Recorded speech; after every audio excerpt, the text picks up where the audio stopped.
রাজনীতির সমীকরণে কি সবসময় ২ আর ২ ৪ হয়, নাকি কখনো সেই সমীকরণ গভীর ষড়যন্ত্রের মাধ্যমে পাল্টে দেয়া হয়? ভাবুন তো, যাকে আপনি ভাবছেন পরিবেশের পরম বন্ধু, তিনি আসলে পর্দার আড়ালে বুনছেন ক্ষমতার এক বিষাক্ত জাল। যাকে বসানো হয়েছে ছাত্র জনতার বিপ্লবের আমানত রক্ষা করতে, তিনি কি আসলে বিদেশি কোনো প্রেসক্রিপশনের ডিপ স্টেট এজেন্ট?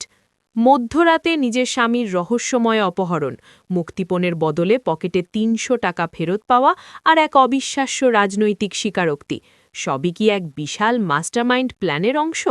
আজ উন্মোচন হবে এক রক্তহীন করা সত্য। পরিবেশ রক্ষালয়ের আড়ালে কিভাবে তৈরি হয়েছিল এক রাজনৈতিক শক্তিকে সমূলে বিনাশ করার ভয়াবহ নীল নকশা? আপনি কি প্রস্তুত এক গভীর ষড়যন্ত্রের মুখোমুখি হতে?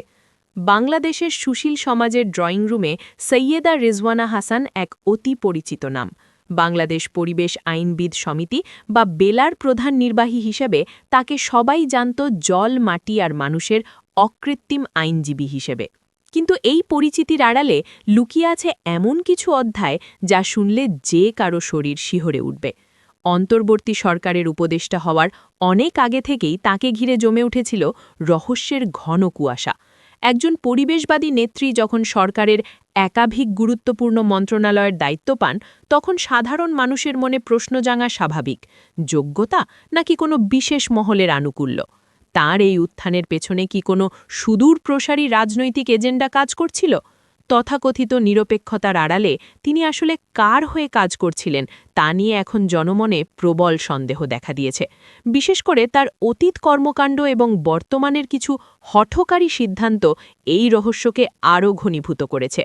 রিজওয়ানা হাসানের জীবনের সবচেয়ে বিতর্কিত ও রহস্যময় ঘটনাটি ঘটেছিল ২০১৪ সালের ১৬ই এপ্রিল।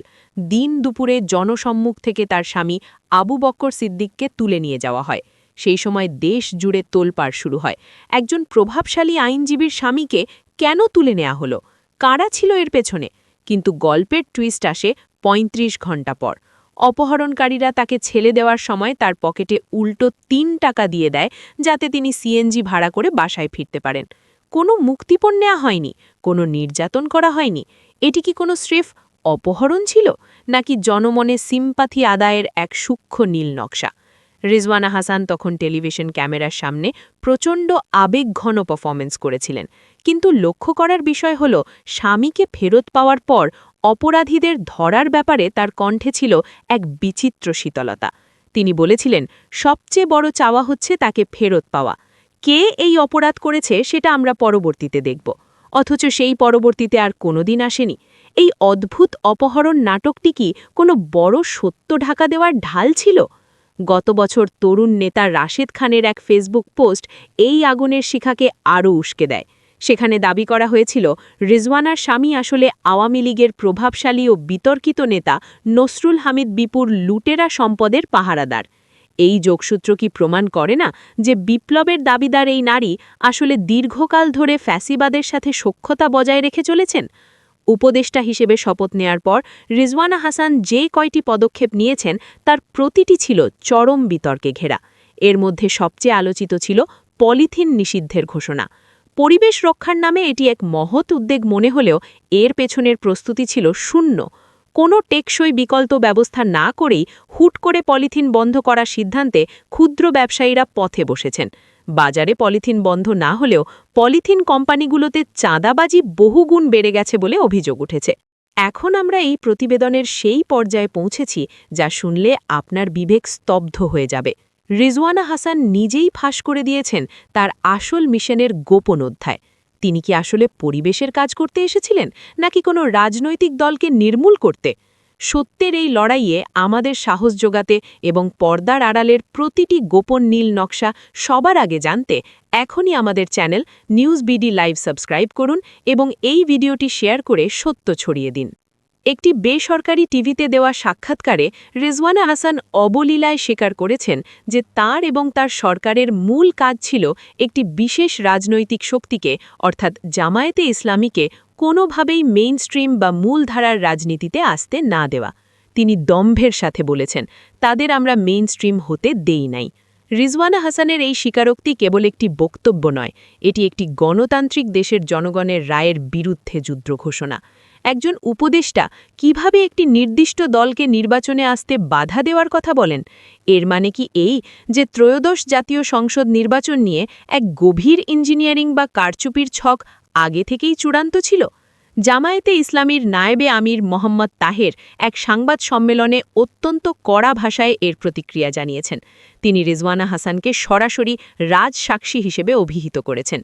তাদের দাবি, রিজওয়ানা নিজেই স্বীকার করেছেন যে তারা নির্বাচনকে প্রভাবিত করার জন্য ডিসি, এসপি ও প্রিসাইডিং অফিসার নিয়োগের মাধ্যমে একটি সুনির্দিষ্ট ফল বের করে আনার কাজ করেছিলেন। এটি কি কেবল মির্জাফরই নয়, এটি কি জনগণের সাথে করা চরম গাদ্দারি নয়? শুধু রিজওয়ানাই নন, বর্তমান পররাষ্ট্রমন্ত্রী ড খলিলুর রহমানকেও এই ষড়যন্ত্রের অংশ হিসেবে অভিযুক্ত করা হয়েছে। ব্যারিস্টার শাহরিয়ারের বিশ্লেষণ অনুযায়ী রিজওয়ানা হাসান কোনো বিচ্ছিন্ন চরিত্র নন, তিনি আসলে ডিপ স্টেটের হয়ে কাজ করছেন। ভারতের প্রেসক্রিপশন বা অন্য কোনো বহিঃশক্তির এজেন্ডা বাস্তবায়ন করাই ছিল তার মূল লক্ষ্য। রিজওয়ানার এই বক্তব্য প্রমাণ করে যে এই সরকার আসলে জনগণের ভোটের অধিকার ছিনিয়ে নিতে এক ভয়াবহ নীল নকশা তৈরি করেছে। কেন রিজওয়ানা হাসানকে এই সময়ে এমন কথা বলানো হলো? এর পেছনে রয়েছে এক গভীর ভূ-রাজনৈতিক সমীকরণ। ভারতের গোয়েন্দা সংস্থা বা পশ্চিমা লবিস্টরা বাংলাদেশে এমন একটি পরিস্থিতি চায় না যেখানে একটি দেশপ্রেমিক শক্তি ক্ষমতায় আসুক। তারেক রহমানের ক্রমবর্ধমান জনপ্রিয়তা এবং জামায়াতের তৃণমূল পর্যায়ের শক্তি তাদের জন্য এক বড় দুশ্চিন্তা। তাই রিজওয়ানাদের মতো চরিত্রদের ব্যবহার করে এক ধরনের বয়ান তৈরি করা হচ্ছে। ব্যারিস্টার শাহরিয়ারের মতে এটি আসলে একটি ফাঁদ। জুলাই সনদের বৈধতা নিয়ে যখন প্রশ্ন উঠছে, তখন মানুষের নজর সরানোর জন্য জামায়াতকে উস্কে দেওয়া হচ্ছে। রিজওয়ানা আজ স্বীকার করছেন তারা নির্বাচন প্রভাবিত করেছেন, দুদিন পর হয়তো বলবেন তারা অন্য কোনো অঘটন ঘটিয়েছেন। এটি আসলে সাধারণ মানুষের মনে এই ধারণা ঢুকিয়ে দেওয়া যে আওয়ামী লীগের সময়েও ভোট চুরি হতো, এখনও হচ্ছে, অর্থাৎ আগেই ভালো ছিলাম, এই বয়ান প্রতিষ্ঠা করাই তাদের লক্ষ্য। ড ইউনুস আন্তর্জাতিকভাবে সমাদৃত হলেও তার উপদেষ্টা পর্ষদের ভেতরে থাকা এই মাস্টার মাইন্ডগুলো তাকে বিতর্কিত করে তুলছে। রিজওয়ানা হাসানের এই মির্জাফরি আচরণ ভবিষ্যতে বাংলাদেশের রাজনীতিতে এক বড় ধরনের প্রতিবিপ্লবের জন্ম দিতে পারে। একজন সাংবাদিক হিসেবে আমাদের বিশ্লেষণ বলছে, খলিলুর রহমানের উত্থান কোনো কাকতালীয় ঘটনা নয়, এটি ছিল অত্যন্ত সুনিপুণভাবে পরিকল্পিত একটি রিওয়ার্ড বা পুরস্কার। অন্তর্বর্তীকালীন সরকারের উপদেষ্টা হিসেবে শপথ নেওয়ার সময় একটি নীতিগত বাধ্যবাধকতা ছিল, কেউ পরবর্তী কোনো রাজনৈতিক সরকারে মন্ত্রী হতে পারবেন না। কিন্তু খলিলুর রহমান সাহেব সেই শপথের কফিনের শেষ পেরেক ঠুকে দিয়ে প্রথম দিনেই পররাষ্ট্রমন্ত্রী হিসেবে আবির্ভূত হলেন। কেন এই নজিরবিহীন নিয়ম লঙ্ঘন? উত্তরটা লুকিয়ে আছে লন্ডনের সেই রুদ্ধদ্বার বৈঠকগুলোতে। গোয়েন্দা সূত্র এবং রাজনৈতিক মহলের বিশ্লেষণ অনুযায়ী খলিলুর রহমান লন্ডনে বসে বর্তমান ক্ষমতাসীন দলের সাথে একটি অলিখিত চুক্তিতে আবদ্ধ হয়েছিলেন। তার কাজ ছিল অন্তর্বর্তীকালীন সরকারে থেকে প্রশাসনকে এমনভাবে সাজানো যাতে একটি নির্দিষ্ট দল বিপুল ভোটে জয়লাভ করতে পারে। আর এই মাস্টার সার্ভিসের প্রতিদান হিসেবেই তাকে আজ পররাষ্ট্রমন্ত্রীর গদিতে বসানো হয়েছে। একটি নির্বাচন কিভাবে ইঞ্জিনিয়ারিং করা হয়? আমাদের এই প্রতিবেদনে আমরা সেই ভয়াবহ পদ্ধতির গভীরে গিয়েছি। 12ই ফেব্রুয়ারি বাহ্যিকভাবে নির্বাচনটি শান্তিপূর্ণ মনে হলেও সন্ধ্যা হওয়ার সাথে সাথেই খবর আসতে থাকে কেন্দ্র দখলে, জাল ভোট এজেন্টদের বের করে দেওয়া এবং প্রিসাইডিং অফিসারদের সরাসরি সহযোগিতায় ব্যালট কাটার যে চিত্র উঠে এসেছে তা যে কোনো গণতান্ত্রিক মানুষের জন্য হিম হওয়ার অবস্থা তৈরি করবে। প্রশাসনের এই নগ্ন দলীয়করণ কি একদিনে সম্ভব হয়েছে? না, এটি ছিল খলিলুর রহমান এবং তার সহযোগীদের তৈরি করা একটি মেটিকিউলাস ডিজাইন। প্রায় 53টি আসনে জামায়াতে ইসলামের পক্ষ থেকে অফিসিয়াল অভিযোগ দাখিল করা হলেও সেগুলোকে হিমাগারে পাঠিয়ে দেওয়া হয়েছে। কেন? কারণ পর্দার আড়ালের মাস্টার মাইন্ডরা জানতেন যদি নিরপেক্ষ তদন্ত হয় তবে তাদের পুরো নীল নকশা তাসের ঘরের মতো ধসে পড়বে। জাতি জানতে চায় এই ইঞ্জিনিয়ারিংয়ে আর কারা জড়িত ছিল? রিজওয়ানা হাসান এবং খলিলুর রহমান কি কেবল হিমশৈলের চূড়ামাত্র? এই ষড়যন্ত্র কি পুরো সরকারের সম্মতিতে হয়েছে, নাকি এটি ছিল প্রশাসনের ভেতরে ঘাপটি মেরে থাকা একটি স্বার্থান্বেষী গোষ্ঠীর কাজ, যারা জুলাই বিপ্লবের রক্তকে পুঁজি করে নিজেদের ভাগ্য বদলেছে?